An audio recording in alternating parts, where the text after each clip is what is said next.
Visual line ප්‍රාසංගික වේදිකාවත් එක්ක අත්වල බඳ ගන්නවා දිවයිනේ විවිධ දක්ෂතාවයන්ගෙන් පිරිපුන් කලාකරුවන් කලාකාරිනියන්.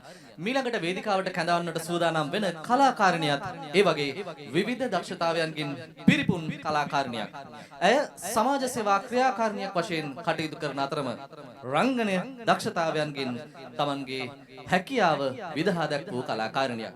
මේ නුවරින් අපත් සමග අත්වල බඳ ගන්නා ශිරෝමි සමරකෝන්